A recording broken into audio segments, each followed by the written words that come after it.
Ayon sa Pag-asa, southwest monsoon o habagat ang nakakaapekto sa western section ng Visayas at Mindanao. Wala namang bagyo o low pressure area na minomonitor sa loob po ng ating Philippine Area of Responsibility maging sa labas na maaaring makaapekto sa ating bansa. Samantala, base sa pinapakita ng iba't ibang weather models, may cloud cluster na nabuo sa labas ng Philippine Area of Responsibility. At patuloy na imomonitor ang magiging development ng nasabing cloud cluster kung ito ba ay magiging low pressure area. Ngayong araw, ang Western Visayas, Negros Island Region, Zamboanga Peninsula, Northern Mindanao at Palawan, asahan na maulap na kalangitan na may kalat-kalat na pag-ulan at thunderstorms ng dahil po sa habagat.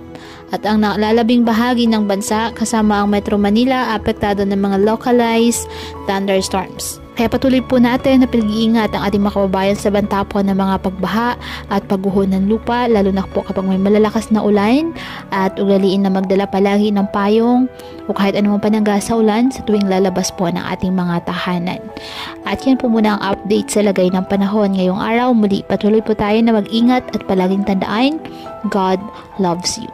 Stay safe and God bless.